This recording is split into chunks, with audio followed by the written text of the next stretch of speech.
Hey everyone, it's me, Aisha Nairi. Welcome back to Aisha Nairi TV, where we talk about creative entrepreneurism and creativity and really your mindset around creating the world you want. As always, if anything in this video resonates with you, I would love if you helped me to share the love and we can build community and help other creative entrepreneurs like yourself. And you can do that by subscribing, or sharing. Go ahead and give this page some love. Give me your likes. If you have comments, please, I want to hear them. Subscribe if you want to hear more and get to see all my videos, and share. Please spread the wealth around and let other people know that we are out there so we can build this community to as big as it can be. So, all right, today I want to talk a little bit about something that comes up with my clients a lot. And it always creeps up on them. For me as a coach and a mindset coach, it's that moment when I know that I really got to where they need to be because they start to break apart some of those barriers. For them, I know it's a very scary moment and very triggering. So I am going to keep that in mind as we talk through it, because perhaps if I talk through it a little bit now, you know that you're in good company and you are always safe. And it starts off with we're talking through surface level items, sometimes surface level issues, where they feel the challenges are and the reasons around it. And I listen, of course, and I take it in and I ask them questions as well. And this goes for a while, but inevitably we'll hit something in their replaying of what's happening, and they'll say something it'll be a throwaway. Like, well, I can't do that. Or if I said, why don't you try this? Or what about this? And I heard you say that. What does that mean? And then they'll try to deflect. And they'll say, well, so no, I couldn't do that. I couldn't do that. No. I could never do that. Oh, gosh, there's no way. And of course, I kind of look at them like, well, why? I don't say yes or no. I just say, well, why? What's the reason why? And I'll just keep asking them why. Inevitably, the why, and that's when the trigger happens, the why will be something that they didn't even want to reveal. And that's where their ego starts to kick in, and they'll clench, or they'll suddenly go from very open presentation to very closed off, shrinking back. Like physically, I've seen people physically shrinking back or crossing their hands where they were like ready to hug me 2 seconds before, or just outright crying, like tears I could see start sparking in their eyes. And it turns into because they're afraid. They're afraid that they'll cry, or they're afraid they'll be sad, or they're afraid that somebody else will be sad, or they're afraid that no one will like them, or they're afraid they'll be embarrassed. They're afraid that they're going to get mad. They're afraid of some sort of emotional response. And as soon as that emotional response starts, they're hightailing out of there. They're closing off. And that's where my job is to kind of come in and create a nurturing, safe, energetic environment for them to start digging into that more and more and more. So I can do this challenge with all of you listening. So just know, if you're listening to this and you're starting to have a response, I like to tell people, I don't like to tell people, I do tell people because it helps them. If you find that you are having a physical response to something all of a sudden, like you're all of a sudden getting really choked up, or you're getting really teary-eyed, a lot of times it happens when we least expect it, or someone has said something and we want to hightail it out of there because we don't want to be crying, and I understand, but I do like to remind people that in those moments, make sure you come back to it, because there is some reason, there's something there's some hurt that needs to be healed still around that. So whether or not you choose to deal with it in that moment, but it does need some attention to it. It is a wound that is still flailing around. It is still festering, that could use some healing. And when you do that healing, then you'll start to see other progress being made. Our bodies That's a book I love, The Body Keeps Score. And our emotions and our bodies. So it's not just the energy around what we're putting out there, it's also the energy around our emotions. Our emotions are not unnecessary. They're not flippant. They're not always the best guides in terms of telling us the truth. So you can be all freaked out about something and all stressed out, and the truth is, like, no one's paying attention to that, and you're allowed to do certain things that you were so afraid of. But that fear is telling you there is something else here. So your emotions are important, that they are your red flags.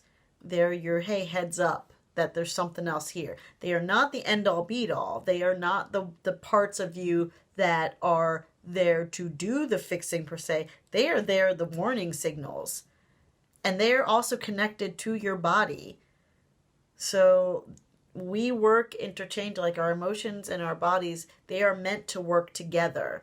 So if you are feeling something, it is a warning flag that, hey, there's a deeper story here. There's a hurt here. There is a conflicting, a limiting belief that is being held here that you are trying to bust through, but your emotions are saying, but I can't, or I won't, or I don't know how, or something. And sometimes if you shut off your emotions, the body will still retain all those feelings. So you'll be smiling and talking and be like, no, I'm fine. Everything's fine, because you're dampening down those emotional responses for whatever reason that you have for doing so. But then next thing you know, you might have a lump in your throat, or tears might sprout up that you're like, what is happening? Or some people get like a tension in their neck, or you get a sudden headache, or your body will speak to you in many different ways. In a perfect healthy running system, you will use both, and you should. There, once again, you're a creator, you're a creative entrepreneur, you're a creative being. So you can create any life you want. And as a creator, you have access to all of your tools. You have access to all the tools that you come across in nature. You have access to all the stories that you have been told. You have access to all the relationships, all the things, whether good, bad, ugly, whatever you put on it, but they belong to you. So you can do whatever you want with them. You can take all those and you can create with them. You can paint with them. You can heal with them. You can spread them anywhere else. They belong to you. They are your birthright as a human. So yeah, when I hear people and see a client who's trying really hard to dampen their emotions or just pretend that they don't exist, it's interesting, because the other fun part of we're creative people. You wouldn't be watching this page. Well, you might be. But my main clients are creative entrepreneurs, people that are creating things and wanting to create things and wanting to put their art in the world, or interested in it but not quite there. But creators, creative folk. That's who I hang out with. As creatives, I mean, we're in the business of stimulating people's emotions. I mean, we're in the business of telling stories and framing emotions and giving you a different angle and really tugging at people's heartstrings, or evoking some sort of emotion. Like, we're good at that. Like, that's our gig. Whatever art form you use, we're good at invoking emotions in people. And yet, I will sit with clients that are blocking and struggling, and yet they forget that, and they automatically fall into a limiting belief and start trying to dampen their own emotion and have fear of their own emotional needs and their own emotions coming out. And I challenge people and say, well, what is so scary about crying? And that's a question that they usually can't. They're like, I don't know. Like, what? I say, what exactly is so scary about being sad? What's Will you die if you cry? Like, do you have a medical condition that, like, tears hitting your face are detrimental to your health? You're gonna get snotty. But that's a good one when people, I tell them, when I offer them EFT work and really getting in and facing those things that have hurt them in the past and start to give healing to them. And I remind it, it's a process and it's not easy. And you do this with, if you want to do it with different energy work, if you want to do it with a talk therapist, there's different ways to do it, but the whole idea that you're afraid to do it because then I'll cry or I'll be sad. So what's wrong with being sad from time to time? What's wrong with crying? Like, what exactly will happen if you cry? And it's not even about being depressed. So if someone, for people that are saying like, well, what if someone's severely depressed? You don't want them to cry. Well, if people are severely depressed, are already crying, like they're depressed. That's part of it. So they are feeling something, and they're feeling it in such a way that they can't get out. So when they start asking for help to get out, then they can get resources to get out. But that doesn't negate the need to do it. Like, it's not the depression that'll kill you. It's not being able to get out of it that making you feel like you want to die, and those actions around it. But actual feeling things, feeling angry does not.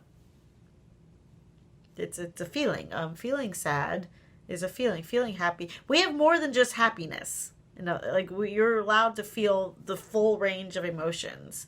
And when we start accepting that and not being so afraid of feeling emotions, then we can start the healing process. We can even give ourselves the opportunity to get into it and start to uncover where this came from, and start to do that inner work. But if we're so terrified of what we'll see internally, I mean, we're so terrified to even start, because what will I see? What if I see, and I say, what if you see what? What if you see that you're struggling? What if you see that you're hurting? What if you see that you've had pain? Well, you're feeling it. So we're just bringing it out to the surface and giving it room to heal, and giving it an opportunity, airing it out, giving it an opportunity to heal. But I get that in a lot of clients when we're talking through. And usually that's when I know if that client will need to go into a cave, because sometimes I'll have a really good session and then it becomes much for them, and then they shy away. And that's okay. And like I said, when you're ready, you'll always come back. I'm not going anywhere. And then sometimes I recommend them to other resources. Actually, I always recommend every resource I can come up with, because I want people to find what works for them. But once you start really getting curious about, like, well, why am I afraid to feel? That's a great conversation to have with yourself. It's getting curious about what's going on with you internally. Just really wondering, like, well, how did I get there, and why? How did this start? Instead of just shutting it down. Because as soon as you shut it down, there's no place to go, and then you hold it in. It actually doesn't just dissipate. It doesn't disappear. You just bury it, and it stays festering in your cells. It comes out in limiting beliefs, and it will hold you back from all the wonderful things that you would like to see manifested in your life. And the choice is up to you of how you're going to deal with that. But to the point that it's happened so many times, to the point that I want to address it, that, well, what exactly are you afraid of when it comes to feeling things, especially as a creative person? You are a creator. And to the point, like, people will do anything. People will do anything to avoid that discomfort of feeling. Anything. To the point that they will self-sabotage, they will hurt themselves with addictive activities, and I know that once you start with some addictive activities, it does restructure your brain, so then you want it more. But the more research are seeing that those addictions start with not wanting to feel, wanting to numb yourself. The wanting to numb yourself means you're so afraid of feeling that just terrifies you, the actual process of feeling. And yet you're a creative person, and you can evoke feelings in others.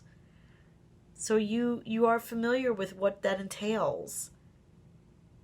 And to be afraid of the thing that you do, that's a hard place to keep functioning in. So I invite you, I encourage you, I plead with you, I hug it out. And if you are one of my clients, we do hug a lot, unless you don't like to hug. But usually by the end, it's okay to hug. But to seek whatever resources you must And ask yourself, what is so bad about feeling? Like, really, what is so awful about just feeling? Just the thing that we do as humans every day, day in, day out. Because feelings are the part that gives you a red flag. It lets you know when you're connecting. It guides you and says, hey, look over here. And so being able to feel is the beginning to being able to heal and being able to thrive and being able to grow and being able to exist to your fullest extent, because it is your birthright. It's just as much a part of who you are as your imagination and breathing and creating. So if you are one of these people that are trying to numb your emotions, it's probably high time to start looking at why that is and what you fear on the other side of it. Because your emotions are beautiful. And once again, you're a creator. They're part of your toolkit. They're part of what you do, how you do what you do. So enjoy them, use them, feel them to their fullest extent. You deserve it. So that is our video for today. If this resonated with you, go ahead and click like. And to see more videos, of course, subscribe and share. Share this with a friend, share this with other creatives, so we can have a dialogue and a conversation. You can also check me out on my other platforms. I am on Facebook, YouTube, Twitter, Instagram, and my website, aishaniree.com, where you can get more and different information as well. So that said, I am going to wrap up tonight's video, and I'll see you tomorrow. Bye.